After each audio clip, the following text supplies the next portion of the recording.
Sou o babaca por me recusar a deixar minha meia-irmã ver minha mãe antes que ela morra?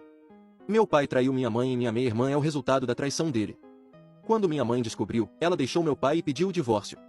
Foi uma época muito difícil porque o pai tentou voltar com a minha mãe usando eu esperava que nós dois fôssemos criados juntos e seríamos uma família feliz, onde a mãe ficaria criando a filha da amante como se fosse dela. Em vez disso, ele a criou sozinho porque a mãe dela a deixou com o pai quando ela tinha 2 meses de idade.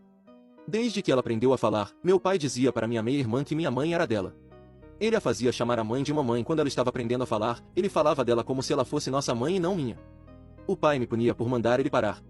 Ele me dizia que ela era minha irmã e que eu a amava, então eu deveria querer que a mãe a amasse também. E então a gente brigava porque eu dizia que não a amava e ele estava tornando as coisas muito mais difíceis para mim. Eu odiava estar na casa do meu pai por causa da obsessão dele em fazer com que a minha mãe fosse a mãe da minha meia-irmã. As coisas pioraram quando minha meia-irmã ficou mais velha e ela tentou procurar a minha mãe. Ela queria abraços e amor e minha mãe surtou com meu pai várias vezes porque ela não queria nada com minha meia-irmã e ela estava enojada com a ideia de minha meia-irmã chamá-la de mamãe. Eventualmente, a mãe conseguiu a guarda primária de mim e eu só tinha que ver o pai por algumas horas por mês. Eu podia dizer que minha meia-irmã estava confusa com tudo isso, mas eu nunca senti proteção por ela e nunca culpei minha mãe por não querer nada com ela. Ela se certificou de vê-lo o mínimo possível para que ela não tentasse interagir ou procurar abraços e coisas do tipo. As coisas pioraram há 2 anos, quando o pai acabou no hospital por mais de um mês e minha meia-irmã foi para um lar adotivo. O pai queria que a mãe a levasse e a mãe mandou ele se fuder. Minha meia-irmã não entendia porque ela não estava comigo e com a mãe quando o pai estava doente.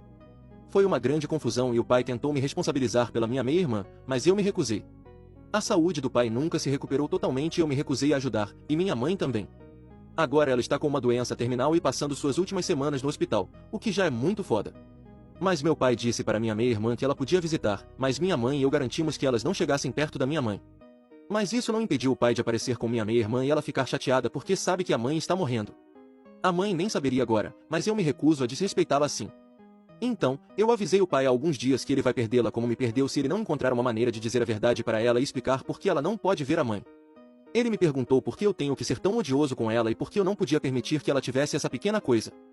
Então ele mencionou como a doença dele ainda é uma coisa e ele pode estar morto antes da mãe ou mesmo daqui a 1 ano e eu realmente queria que fosse assim que minha meia-irmã fosse tratada. Ele tentou mencionar o que aconteceria com ela, mas eu disse a ele que minha única preocupação é minha mãe e ele precisa fazer melhor. Ele disse que eu era mau e que minha meia-irmã nunca teve nenhuma responsabilidade em nada disso. E ele continua aparecendo com ela. O que você achou desse relato? Deixe sua opinião nos comentários.